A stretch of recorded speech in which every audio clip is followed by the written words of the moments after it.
देखिए latest episodes बिल्कुल ad free. Bharat Ratna doctor Bhimrao Ambedkar को कोटि कोटि नमन। ये कार्यक्रम डॉक्टर भीमराव अंबेडकर के जीवन पर आधारित है, जहां भारत की जनता के प्रति उनके योगदानों को पूरी सजगता से चित्रित और रेखांकित करने का प्रयास है। कार्यक्रम में दिखाई गई घटनाएं लब्ध प्रतिष्ठ पुस्तकों से ली गई हैं। इस कार्यक्रम के जरिए चैनल की ओर से एक विश्वसनीय, सजग और सकारात्मक प्रयास है कि डॉक्टर बाबा साहेब भीमराव अंबेडकर के जीवन की संघर्ष यात्रा एवं गौरव गाथा पूरे आदर के साथ घर घर पहुंचे और उनके योगदानों से सभी संपूर्णता में परिचित और आह्लादित हों।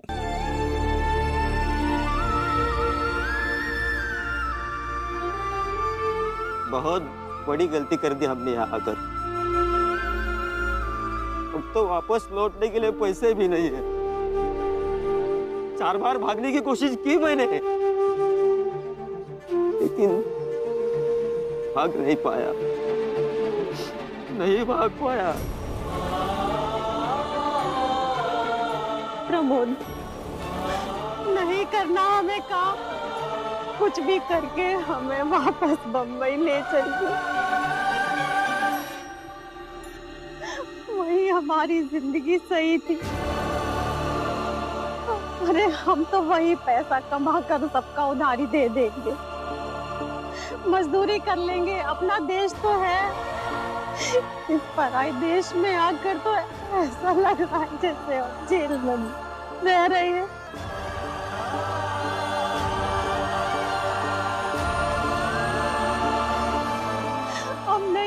बर्दाश्त हमसे नहीं होता। आधे पेट खाना देते हैं और ऊपर से काम चोर के कर मारते हैं।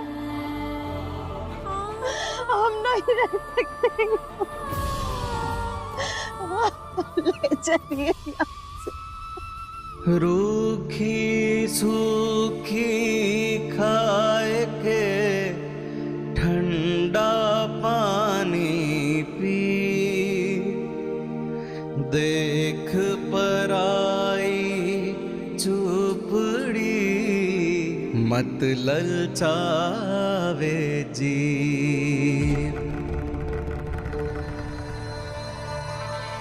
अच्छा, तो तुम दोनों यहाँ छुपे हो, काम चोरों, खड़े हो जाओ, काम करो। अब वापस काम नहीं करना साहब, वापस काम नहीं करना। काम नहीं करना तो मरो।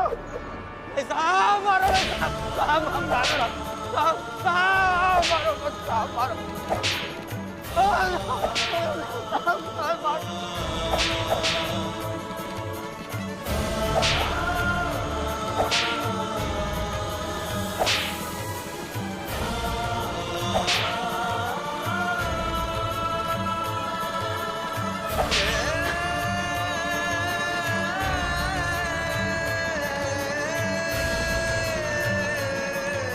काश हम गिरमिटिया मजदूर ना बने होते।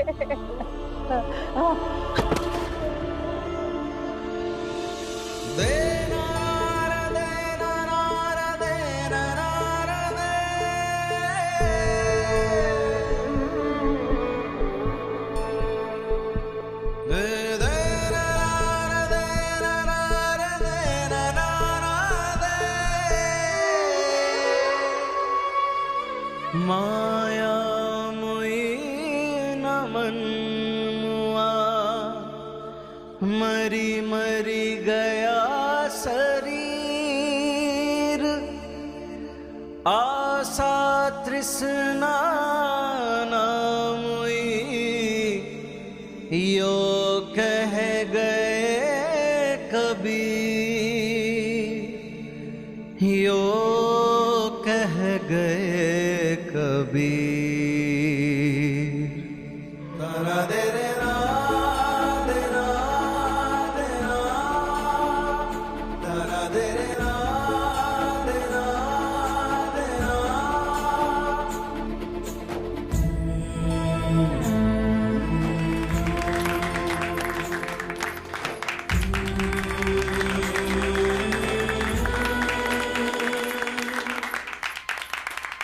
पूरे 13 साल रहे हैं वहाँ मजदूर बनकर, और 13 साल तक हमने यहाँ इंतजार किया इनके लौट कर आने का।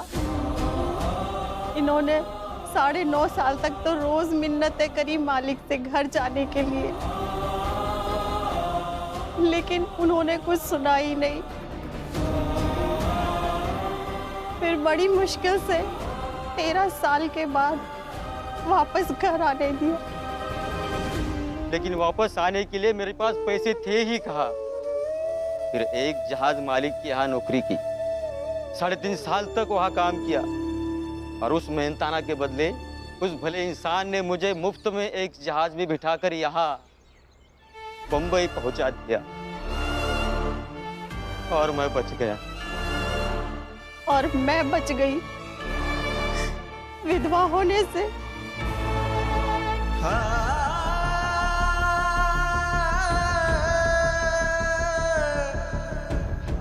ये गलती आप सब लोग मत कीजिए, मत बनिए गिरमिटिया मजदूर, मत बनिए।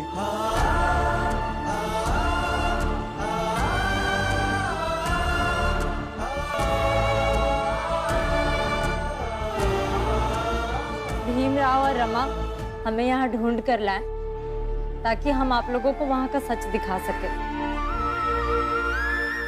और आप लोगों को बता सके कि वहाँ जाने से होता क्या है।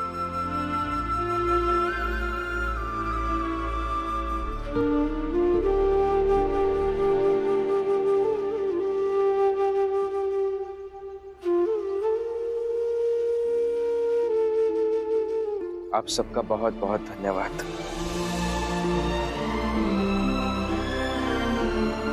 अब फैसला आप सबको करना है।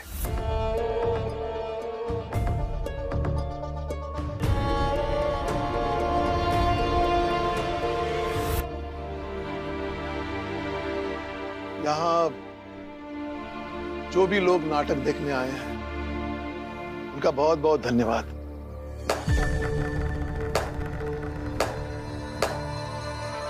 राम जी, ये तालियां इस वाहियात नाटक के लिए नहीं है, ये तालियां हैं तेरी गैरत के लिए। कम से कम इस परिवार में कोई एक तो है जो अभी भी सच बोल रहा है। सुना तुम सबने? नाटक था ये, ढोंग।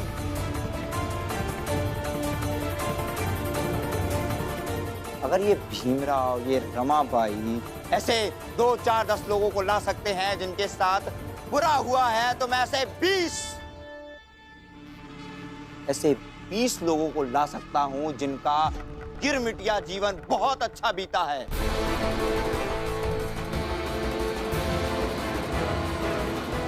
अच्छा, तो जाइए लेकर आइए 20 लोगों को, हम भी उनका सच देखते हैं। जितने मर्जी चाहे ले आए, लेकिन 20 कहाँ है ना, तो वो भी आ जाएंगे। हाँ तो जाइए ना, मैंने भी यही कहा, जाइए और लेकर आइए, सिर्फ बोलिए मत। प्रचंड देव जी, नरोत्तम जोशी, हम भी देखना चाहते हैं वो 20 लोग कौन है जो गिरमिटिया मजदूर बनकर खुश है। नरोत्तम जोशी और प्रचंड देव जी, चाहिए और ले आइए, हम सब इंतजार करेंगे। अब तो ले ही आइए। हमें भी इंतजार रहेगा प्रचंड देव जी।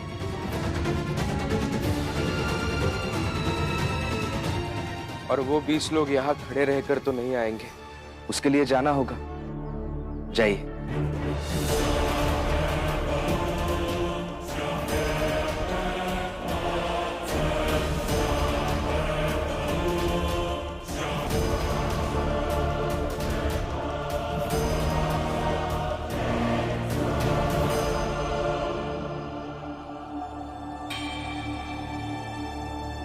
हम भी चलते हैं।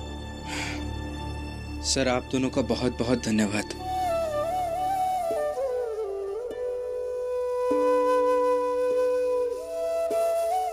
तो भीमराव जी, हम लोग भी चलते हैं, आज्ञा दीजिए। शुक्रिया।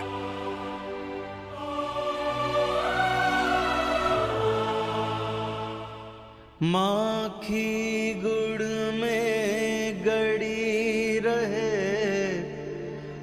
पंख रहे लिपटाए, हाथ मेल और सर धोने, लालच बुरी बला। अरे आप लोगों को क्या हो गया? आप सब लोग इतने गंभीर क्यों हैं? बाला भैया शांत रहिए और सबको शांत रहने दीजिए। किसी अच्छी चीज को देखकर अगर सब लोग खामोश हो गए हैं तो ऐसी खामोशी को मत तोड़िए। मैं कुछ गलत थोड़ी ना बोल रहा हूँ, सही बात बता रहा हूँ।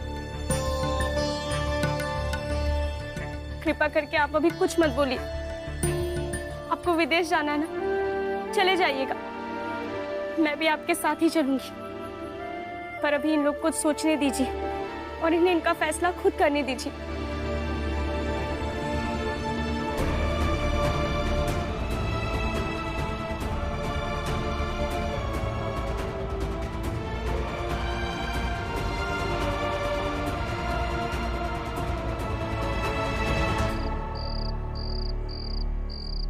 भीम जैसा चाहता था वैसा हो गया। वो चाहता था कि ये सब हम देखकर मायूस रहे, मातम मनाए, और हम मना रहे। बिल्कुल ठीक कह रहे हैं आप हितेश काका, मैं आपकी बातों से बिल्कुल सहमत हूँ। आप सब लोग ध्यान से सोचिए, हम सब जब कभी भी भीम की पढ़ाई से या उसके सोचने के तरीके से सहमत नहीं होते और उसे रोकने के लिए या समझाने के लिए जो कुछ भी करते हैं, उसे सुनकर या देखकर भीम कभी मायूस होता है, मातम मनाता है? नहीं ना?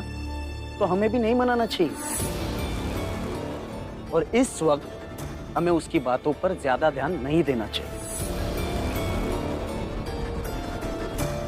मैं कुछ बोलूं? बोलो। हमें ना आज दोपहर में जो कुछ भी हुआ, जो कुछ भी देखा, उसे भूल जाना चाहिए। उसे याद रखेंगे तो कमजोर पड़ जाएंगे। हमें गिरमिटिया मजदूर बनकर विदेश जाना चाहिए। सही है।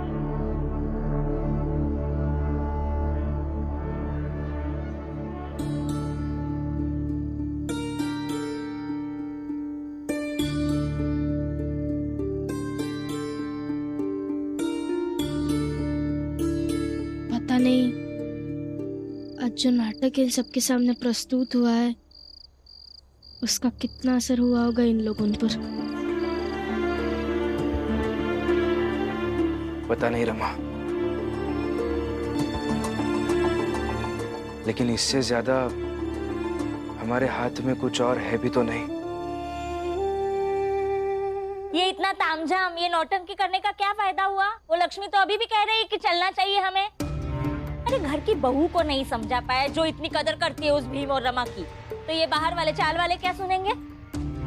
जीजाबाई, इस नौटंकी का ये फायदा हुआ कि अभी कोई चिल्लाकर ये तो नहीं कह रहा है ना कि हम गिरमिटिया मजदूर बनना चाहते हैं।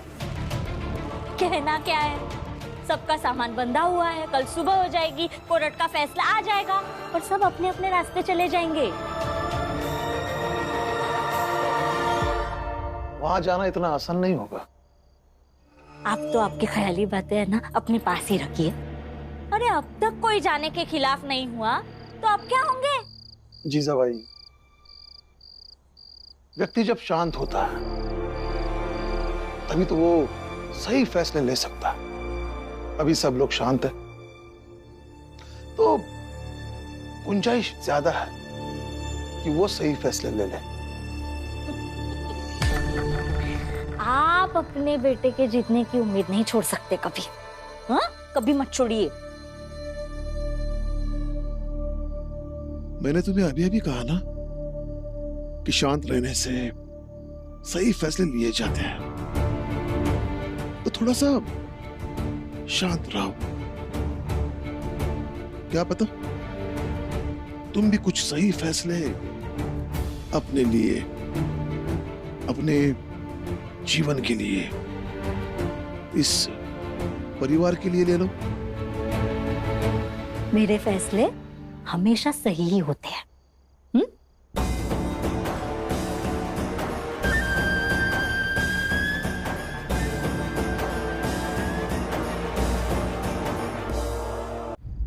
पता नहीं कल क्या होगा।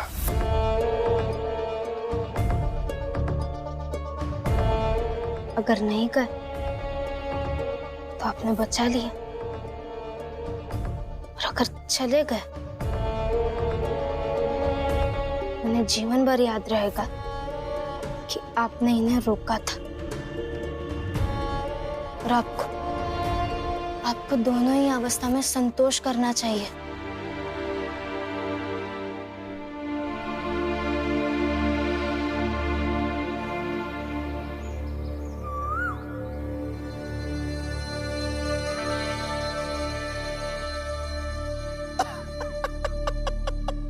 प्रचंड देव जी प्रणाम।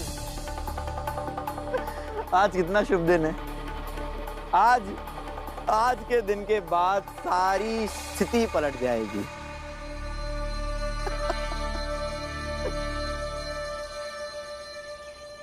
प्रचंड देव जी, मैं यहाँ इतनी महत्वपूर्ण बातें कर रहा हूँ और आप यहाँ सूरज को देख रहे हैं। नरोत्तम, हाँ, हम देख रहे हैं कि कल सुबह जब ये सूर्य उदय होगा तो उस भीमराव की चाल के लोग समंदर के बीच में होंगे। ये सूर्य कल हमारे लिए उदय होगा और भीमराव के लिए अस्त। एक बार वो भीमराव हार गया तो फिर उसे उसकी हैसियत और औकात पता चल जाएगी। बहुत ज्ञानी है प्रचंड देव जी, एकदम उचित कहा। कल होगा उस भीमराव का सूर्यास्त और हमारा सूर्योदय। लेकिन उसके लिए पता है सबसे ज्यादा जरूरी क्या है? हमारा समय पर अदालत पहुंचना।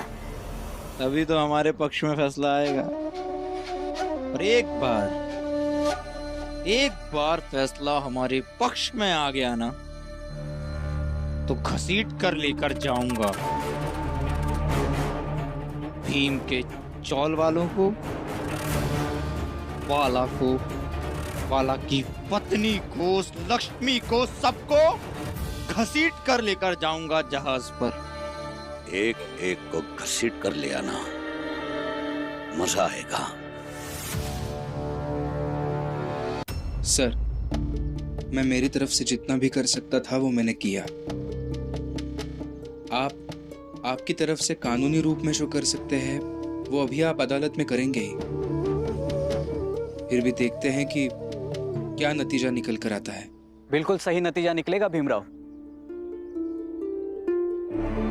गोखले साहब भी अपनी टीम के साथ अंग्रेजी हुकूमत से इस मुद्दे पर लड़ने गए हैं। मैंने अभी उनकी पूरी टीम को जाते हुए देखा है। जाते हुए देखा मतलब गुरुजी? मतलब उन्होंने फैसला किया है कि वो पैदल जाएंगे ताकि एक तरह की पदयात्रा भी हो जाए और हमारा संघर्ष भी दिखे। क्या आप मुझे बताएंगे किस रास्ते से जा रहे हैं वो? मैंने आज तक उन्हें कभी देखा भी नहीं है, उनसे मिला भी नहीं हूँ। आज एक बार देख तो लूं। वो जो सड़क जा रही है स्टेशन की तरफ, हाँ, बिल्कुल उसी दिशा में। धन्यवाद गुरुजी। सर, मैं आपसे कोर्ट के बाहर मिलता हूँ। अरे भीमराव, ऐसे दौड़ते हुए कहाँ जा रहे हो? ऐसे तो भीमराव शांत और गंभीर रहता है, लेकिन आज ऐसे कहाँ भाग रहा है? अरे वो वहाँ उस चौराहे से गोपाल कृष्ण गोखले साहब गुजरने वाले हैं। भीम उन्हीं से भागता हुआ मिलने गया है। अच्छा, अब समझ आया।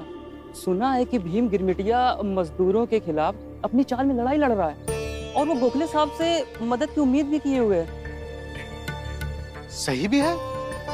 गोपाल कृष्ण गोखले साहब से उम्मीद नहीं रखेगा तो किससे रखेगा भीमराव?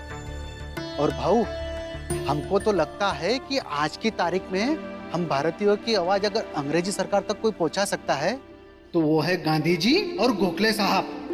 सही बात है। और किसी में इतनी हिम्मत है कि अंग्रेजों के सामने अपनी मांग रख सके?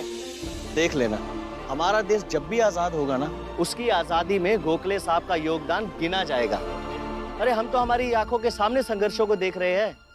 लेकिन हमारे बाद गोखले साहब को पढ़ा जाएगा, सुना जाएगा, कहा जाएगा और उनके बारे में बातें भी होंगी। और तो और गोखले साहब की बनाई गई संस्था हम लोग के लिए कितना काम करती है।